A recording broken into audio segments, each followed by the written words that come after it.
vamos dar continuidade aqui. Quais são outras fontes de ignição e como que eu posso controlar, tá? Nível de proteção dos equipamentos elétricos. Toda a instalação elétrica é projetada, adequada e documentada de acordo com a classificação de área, respeitando toda a segurança necessária no processo, de forma que fontes elétricas de ignição não alcancem temperaturas suficientes para inflamação do produto, mesmo em caso de vazamento local, de acordo com a ABNT, NBR e IEC 679. Tá aí. Nível de proteção dos equipamentos elétricos. Vamos lá, o que é isso? Controle. Como que eu posso aí ver isso, tá? Aqui comigo, vamos lá. Ó, nível de proteção aí, tá? Nível de proteção de equipamentos elétricos. Então, dentro da minha área classificada, lá dentro, onde que a gente está vendo, eu não posso ter qualquer equipamento. Eu não posso ter uma luminária que eu acendo igual da minha casa. Eu não posso ter um quadro, né, de energia com disjuntor igual que eu tenho em casa. Aí dentro eu não posso ter um holofote, né, igual que eu tenho em casa, né, ou na própria empresa normal, tá? Eu tenho que ter equipamentos, tá, adequados com a minha área, né? Equipamentos elétricos adequados, é o que a gente vai ver aí. Um deles é equipamentos à prova de explosão. Vamos ver aí, o que é equipamentos à prova de explosão? Ele é desenhado para evitar risco de explosão de duas maneiras. Primeiro, o equipamento é desenhado para suportar a força de explosão resultante de qualquer ignição interna. Segundo, o equipamento é desenhado de forma a impedir o contato dos gases combustíveis externos com as partes elétricas do aparelho, tá? Olha aí, equipamento à prova de explosão, tá? Né? Aqui, olha, tô vendo aqui agora, hein? Olha aqui, ó. A crase aqui é acento agudo e não grave, tá errado aqui, mas tudo bem, vamos lá. Olha aqui, tá? Como que funciona o meu equipamento à prova de explosão?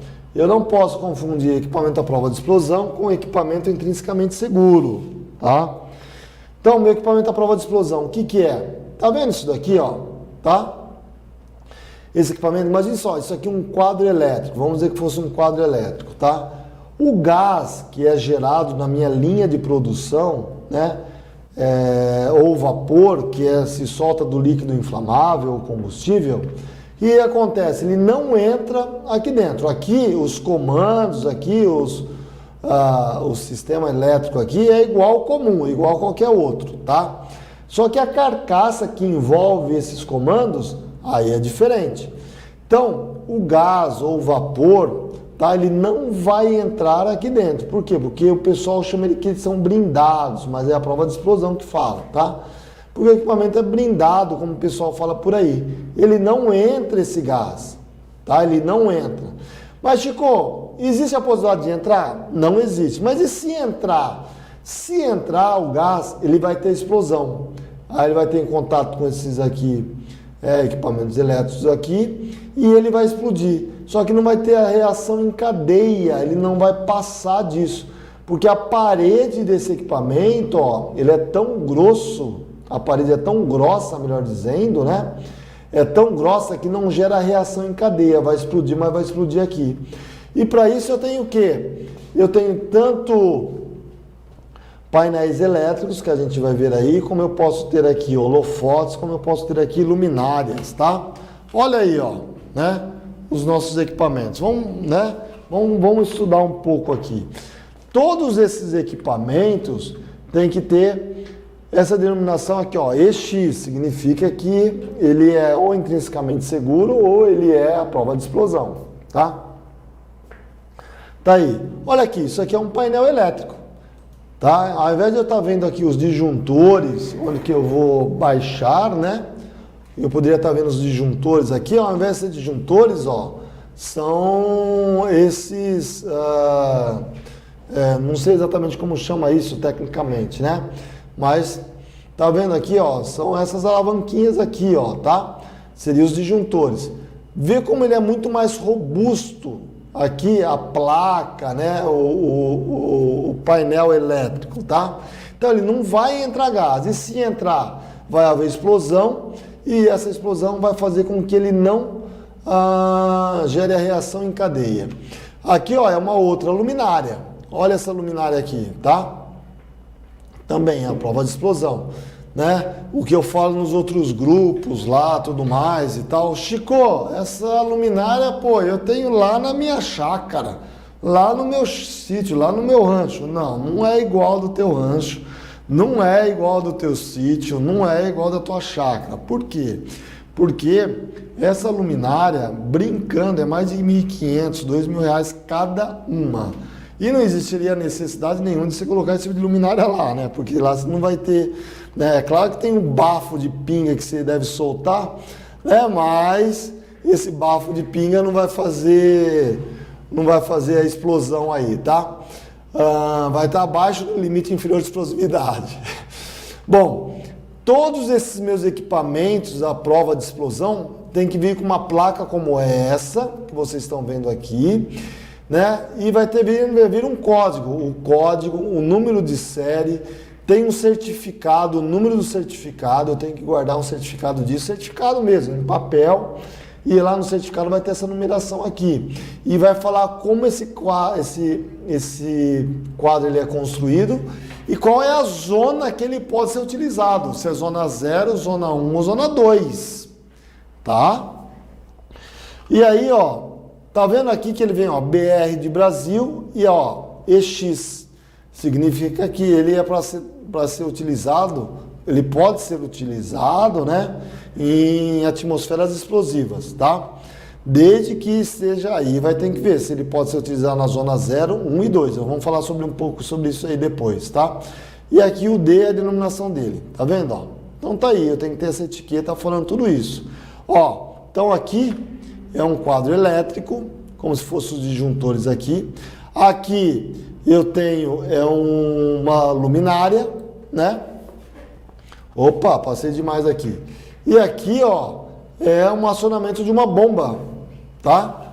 Acionamento de uma bomba. Aqui o verde eu ligo e aqui o vermelho eu desligo, né? Eu acho que era isso daqui. Olha aqui também, tá? Aí a plaquetinha dele aqui, identificando o número de certificado, ó, EX, aqui, ó, TB, já tem uma outra categoria, EXD, tá? Vai enviar um código, número de série e tudo mais, tá? Isso aqui eu chamo de equipamentos à prova de explosão, equipamentos à prova de explosão, tá? E os equipamentos intrinsecamente seguros? Equipamentos intrinsecamente seguros, vamos voltar aqui só para vocês me verem aqui. Então, equipamentos à prova de explosão são os equipamentos que ficam fixados na empresa. Então, um exemplo, eu tenho aqui dentro dessa área aqui, né? Tá vendo essas luminárias que eu estou apontando aqui, ó, tá? Provavelmente, essas luminárias que eu estou vendo aqui, ó, né? Olha aqui, e deve ter outras por aqui, por tudo, né? Provavelmente, não estou falando que são, mas provavelmente elas são luminárias à prova de explosão. O holofote que eu posso ter aqui, ó, para iluminar, né? Posso ter um holofote aqui, ó, para iluminar toda essa área aqui, né? Que vem lá de cima jogando aqui, né? Esse holofote pode ser equipamento à prova de explosão. Então, todos os meus equipamentos que ficam presos, que eu ligo, desligo, bomba, né? Motor, tá? Tudo são equipamentos, eu denomino como equipamentos à prova de explosão. O pessoal costuma falar equipamentos blindados, tá? Mas o correto é equipamento à prova de explosão. E equipamentos intrinsecamente seguros? Vamos lá, é o que está aí na tela, ó. Vamos lá, equipamentos intrinsecamente seguros, tá? Equipamentos elétricos intrinsecamente seguros são equipamentos que eu carrego comigo, tá? Para lá e para cá. Então, eu vou ter o quê? Lanternas, eu vou ter o quê? Eu vou ter medidor de gás, eu vou ter o quê? Né? Aqui, eu vou ter como é que fala aí? Um rádio comunicador, tá? Os equipamentos intrinsecamente seguros são equipamentos que eu levo comigo. Aonde eu for, eu levo ele, né? Eu levo ele aí, tá? Então, não posso confundir equipamentos intrinsecamente seguros e equipamentos elétricos, tá? Vamos aqui comigo, vamos lá. Nós vamos ver um vídeo daqui a pouco. Vamos falar um pouco do vídeo aí, tá? Então, ó, equipamentos à prova de explosão. São os equipamentos que foram fixados na empresa, né? Quadro elétrico, luminária, lâmpada não, né? Luminária, né? Holofote, bomba, motor, tá? São equipamentos à prova de explosão. E equipamentos intrinsecamente seguros são os equipamentos que eu levo comigo. Um radiocomunicador, né? Um multigás, uma lanterna, tá? Enfim, isso aí é a diferença entre intrinsecamente seguros e a prova de explosão. Todos eles têm essa denominação EX. Bom, a gente viu aí uma fonte de ignição que são as nossas luminárias e rádios comunicadores. Importantíssimo, hein? Eu já estava esquecendo. Lembra da zona 0, zona 1 e zona 2? Tá? Esses equipamentos são caríssimos. Quanto mais o nível de proteção maior, mais caro ele é. Tá? Então o que acontece? Muitas vezes as empresas compram radiocomunicadores, compram lanternas, outros equipamentos intrinsecamente seguros, tá? E não observam isso. Só fala que é intrinsecamente seguro, mas qual é o nível de proteção? Ele é para trabalhar na zona 0, é para trabalhar na zona 1 ou ele é para trabalhar na zona 2? Né? O compra não sabe disso. Então o que acontece? Um equipamento intrinsecamente seguro, assim como um equipamento de instalação à prova de explosão, tá? Né? Segue o mesmo raciocínio, mas vamos falar de intrinsecamente seguro, que é o mais comum que acontece. Que eu tenho, né? O nível de proteção dele é para trabalhar na zona 0, eu posso utilizar um exemplo, radiocomunicador, que eu posso trabalhar na zona 0, eu posso trabalhar na zona 1 e eu posso trabalhar na zona 2. Assim como o equipamento, né, de comunicação, meu rádio, exemplo, eu posso trabalhar na zona 1, que é de nível de proteção zona 1, e eu posso trabalhar na zona 2, tá? Mas jamais meu rádio de nível de proteção, meu equipamento intrinsecamente seguro, de nível de proteção de nível 2, zona 2, jamais eu posso trabalhar na zona 1 e muito menos na zona 0. Assim como o meu equipamento intrinsecamente seguro, exemplo, o rádio, que é de nível de proteção 1, de zona 1, jamais eu vou poder trabalhar na zona 0, entendeu? Então eu tenho que tomar cuidado com isso. Às vezes, tá? Eu trabalho só na zona 2 e eu tenho meu rádio, né? Aqui, tá cortando minha cabeça, mas não tem problema, só para vocês terem uma ideia. Eu só trabalho aqui na zona 2. E aí o que acontece? Eu tenho meu amigo que trabalha aqui na zona 0, né? E tem um rádio dele da zona 0. E a gente se encontra, né? E coloca os rádios lá. Pô, tá dando pau no meu rádio, eu falo que é da zona 2. Aí você, fica com o meu, né? Eu tô saindo mais cedo hoje, amanhã você me devolve, põe para carregar, acabou a bateria, né? Beleza. A zona dele, que é da zona 0, eu posso trabalhar na zona 2. Zona 2, perfeito. Agora vamos inverter. O dele, acabou a bateria. E aí eu falo assim, não, pega o meu, não tem problema. Olha lá, tem um EX aqui, ó, ele é intrinsecamente seguro. Eu não posso pegar o meu de zona 2 e emprestar para o cara para trabalhar na zona 0, jamais. Porque o nível de proteção dele, são totalmente diferentes. Beleza aí? As histórias que eu ia contar, olha o que aconteceu comigo. NRI 20.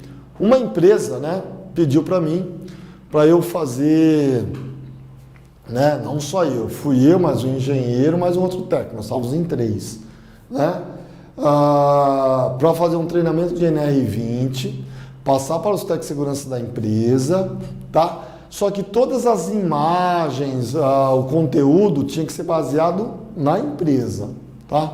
Beleza, vamos fazer? Vamos fazer. Existe um custo mais caro, com certeza, né? Mas vamos lá fazer. Então eles contrataram uma empresa e as empresas contrataram a gente, tá? E a gente foi lá fazer. Cheguei lá, eu tenho uma câmera, né? Quando é uns trabalhos assim, tem uma câmera aí legal que é da minha esposa, aí eu levo pra gente tirar umas fotos legais. Comecei lá, pá. Cheguei na área classificada, tinha uma placa dessa. Área classificada, eu assim, puf, errou. Eu não vou poder entrar com a minha câmera, né, cara? Aí eu falei assim, mas como vou tirar foto? Vou ter que tirar foto de longe, vou puxar o zoom e vou tirar algumas fotos de longe com o zoom. O que der, deu. O que não der, paciência, fazer o quê? Não dá, não posso entrar com essa máquina lá.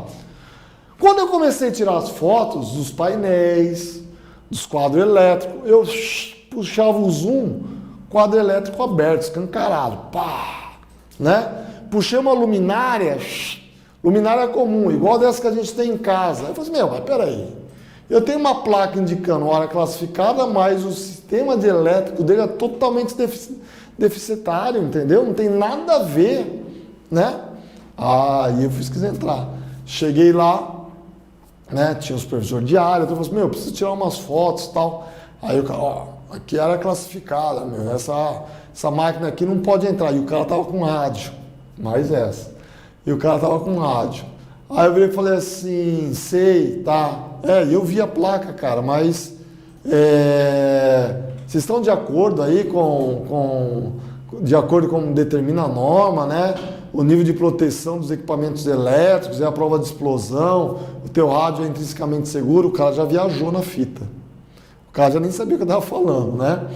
Aí eu falei assim, deixa eu ver teu rádio. Aí eu olhei, um rádio comum, não tinha nada indicando que é intrinsecamente seguro, não tinha a denominação EX.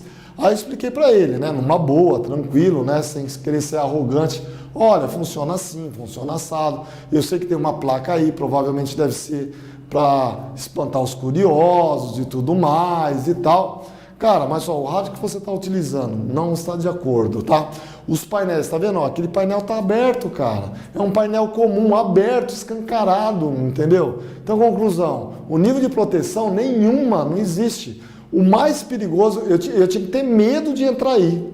Por quê? Porque minha máquina é o de menos. A energia que ela gera é de menos de tudo que está acontecendo aí, entendeu?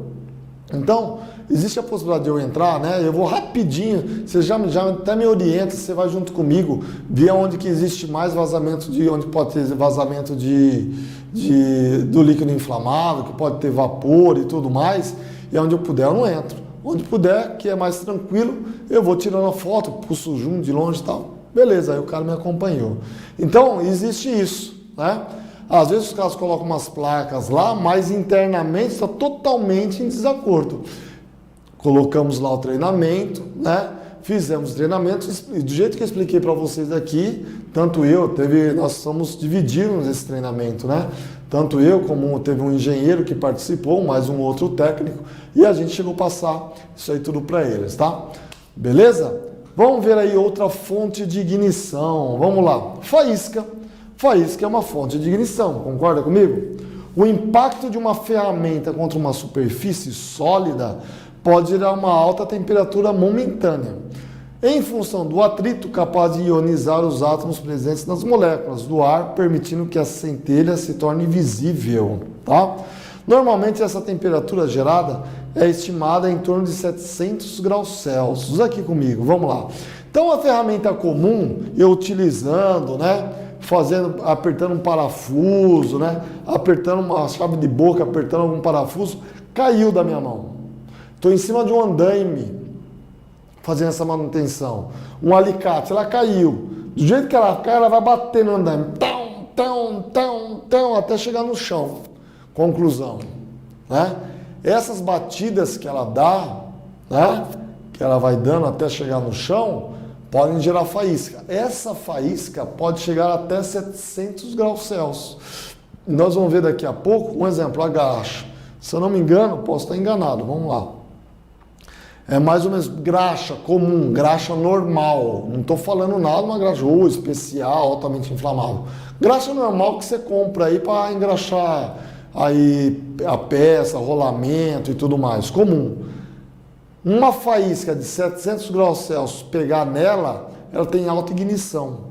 né? Nós vamos ver aí a autoignição de uma graxa. Então, conclusão, isso graxa. Imagine vapor, imagine gás inflamável, né?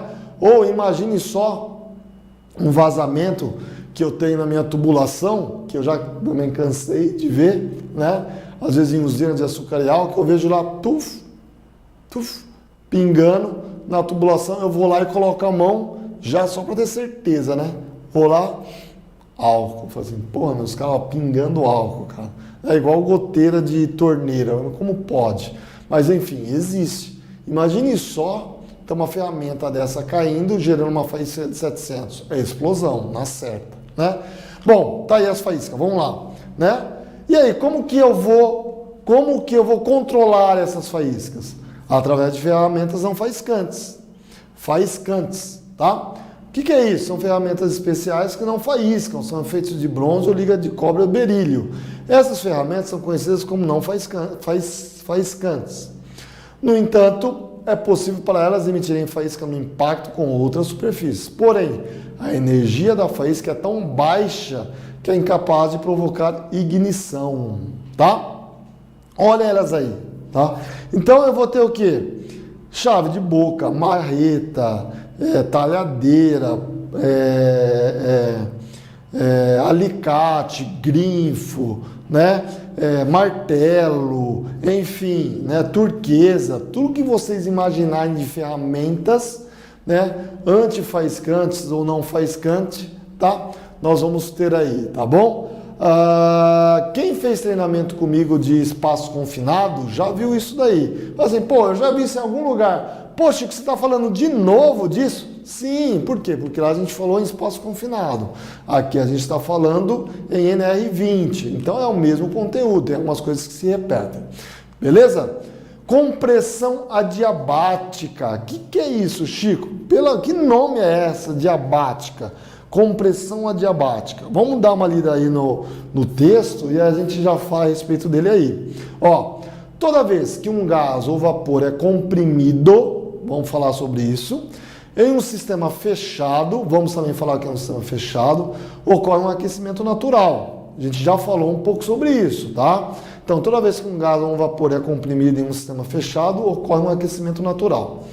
Quando essa compressão acontece de forma muito rápida e o calor não sendo trocado devidamente entre os sistemas envolvidos, ocorre o que chamamos tecnicamente de compressão adiabática. Esta compressão pode gerar picos de temperatura que podem chegar, dependendo da substância envolvida, a mais de 1000 graus Celsius. Aqui comigo, vamos lá, tá? Vamos lá aqui comigo. Então, o que é compressão diabática? A gente já falou isso aqui várias vezes sem citar nome. Lembra lá do acetileno? Na hora que eu começo a comprimir ele, eu tenho que colocar uma massa porosa, eu tenho que colocar acetona, deixar essa acetona absorver, e aí eu vou comprimindo devagar e medindo a temperatura. O que é isso? Se eu não fizer isso, eu vou ter uma compressão adiabática, tá? Começa a ter ali uma reação exotérmica dentro do cilindro e ele vai explodir. O que é sistema fechado, tá? Sistema fechado quando ele não tem espaço para fora, entendeu? Então, um exemplo, aqui eu posso ter um sistema fechado, ó, tá? Essa tubulação aqui, ele vai, volta, vai para um outro, que não sei o que, eu tenho todo um sistema fechado. É um sistema fechado que eu tenho aí, tá? Então, às vezes na transferência, como a gente está aqui, ó, vamos ver essa torre aqui. Eu não sei do que é isso, tá? Mas vamos lá. Então, essa torre aqui, eu vou fazer o processo de transferência dessa torre. Opa, como é que eu vou lá para outra torre? Até para essa torre aqui, ó, tá?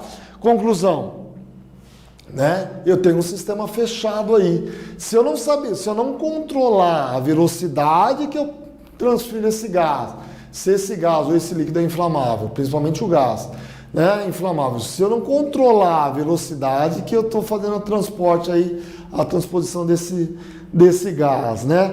Ou se eu não controlar a compressão, quando eu estou comprimindo esse gás, tá? Eu vou ter uma compressão diabática, aumenta o calor interno do cilindro desse meu sistema fechado, ele vai explodir. Então, exemplo, o oxigênio. Eu comecei a encher, eu tenho um cilindro de oxigênio, tá aqui, ó, tá? Vamos lá. Vamos dizer que isso aqui é um cilindro de oxigênio. Eu começo a encher ele. Tem uma bomba socando aqui. Pô, cara, eu tenho produção, tenho que produzir. Aumenta aí a bomba, para a bomba ir mais rápido até dar a pressão suficiente para eu tirar ele para vender. Eu comecei a aumentar a pressão, socar gás aqui dentro. Lembra que o gás são comprimidos, né? Eu consigo comprimir o gás, comecei a aumentar, as moléculas internas que estão aqui do oxigênio, uma começa a bater na outra aqui. Opa, filho, a coisa está esquentando aqui, as moléculas começam a falar, para que eu vou explodir.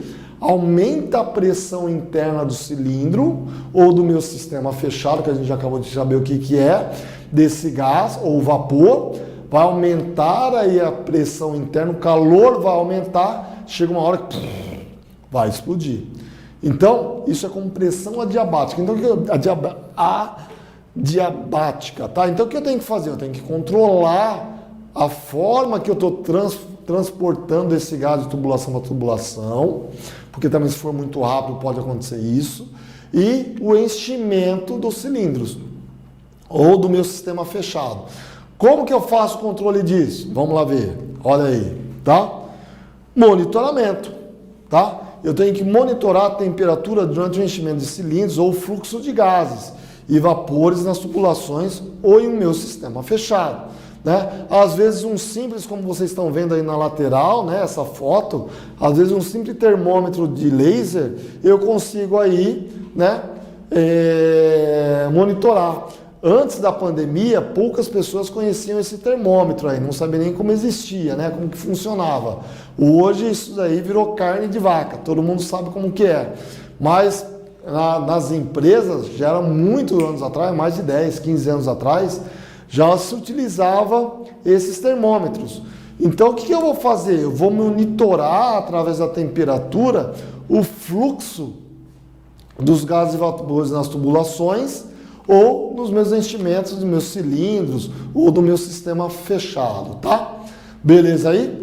Vamos aqui, chama direta é uma outra fonte de ignição. O que é a chama direta? É uma fonte de energia mais fácil de ser identificada.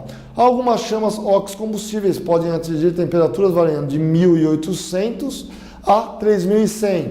Quem que dá uma chama de 1.800 graus Celsius? O hidrogênio ou o GLP. Com oxigênio, é claro, junto com o oxigênio. Que aí, o que é o GLP? É o gás de cozinha, o gás de efeito de petróleo. Ou até 3.100 graus Celsius. Como que eu vou ter essa chama de 3.100 graus Celsius? O acetileno junto com o oxigênio, tá? Então, isso aí é uma chama direta. A chama de um isqueiro é uma chama direta, tá? Como que eu vou controlar essa chama direta? Elaboração de permissão de trabalho, a gente já viu o que é permissão de trabalho, para as atividades não rotineiras e intervenção dos equipamentos, baseando-se numa análise de risco. Então, aqui comigo, só para a gente, né, seguir aqui a rotina, rapidinho, tá? Chama direta. A chama de um isqueiro é uma chama direta. Quando eu risco um fósforo, eu vejo a chama, é a chama direta. Assim como eu acendo um maçarico. Seja esse maçarico sendo alimentado com hidrogênio ou GLP com oxigênio ou acetileno e o oxigênio. Eu vou ter uma chama de 1.800 a 3.100 graus Celsius. Isso é uma chama direta, tá? Como que eu vou controlar isso daí? Ah, vou fumar. Opa, áreas delimitadas para fumante, né? Treinamento, conscientização de todo mundo que nessas áreas você não pode fumar, nessas áreas você não pode ter chama direta, explicar o que é chama direta, né? Então, o que acontece? Essas são as primeiras situações. Ah, mas eu vou ter que trabalhar com maçarico. Opa, vai ter que trabalhar com maçarico? Pô, me emitir uma permissão de trabalho, vamos fazer uma análise preliminar de risco, né? Vamos fazer uma análise de risco para saber, primeiro, aonde que você vai trabalhar e aonde você vai trabalhar, se eu vou ter que fazer isolamento de área, secção lá das tubulações, inertização, tudo que a gente acabou de ver aí, tá? Inertização, purga, seja o que for, fazer medição de gás, para depois eu abrir uma chama direta, que é acender meu maçarico. Beleza aí? Vamos lá, dando continuidade aqui. Descargas atmosféricas, tá aí, tá? É que a gente já falou. Como que eu gero descarga atmosférica? nada mais é, descargas atmosféricas, são eletricidade estática, aquilo que a gente já falou, tá? O Brasil é campeão em registro de descargas atmosféricas em instalações com inflamáveis. Tem que contar um plano de prevenção. Qual é uma das formas aí de controle? Tem que contar um plano de prevenção para monitoramento das mudanças climáticas com monitoramento e aviso prévio para interrupções preventivas de trabalho em andamento, tá? Como que eu vou controlar essas descargas atmosféricas? Através da minha SPDA. Muitos de vocês talvez nunca ouviram falar que é SPDA. O que é isso, Chico, SPDA? Sistema de Proteção contra Descargas Atmosféricas. Tem a finalidade de reduzir significativamente os efeitos e as propagações de descargas atmosféricas. Com isso é possível evitar acidentes de importância, impacto e ônus às organizações, danos maiores às infraestruturas e também protege áreas com produtos inflamáveis em seu raio de proteção, tá? Muitos de vocês nunca ouviram falar em SPDA, mas na verdade vocês nunca ouviram falar, mas já viram de monte. Nada mais é que meu para-raio, tá? Nada mais é do que o meu para-raio. Então, meu sistema de proteção contra descargas atmosféricas, SPDA, é o meu para-raio. É importante que, periodicamente, aí vai determinar a empresa, vai depender onde eu estou, vai depender do solo, do local, tá?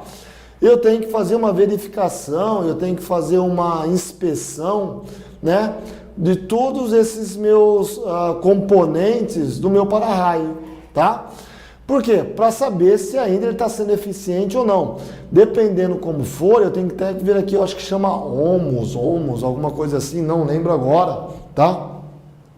Que é aí uma situação que eu tenho que ver na tela. Vem aqui comigo, vamos lá, né? Que eu tenho que ver se na tela, se ele consegue ainda puxar, né? Atrair o raio que está vindo lá de cima lá das nuvens, entendeu?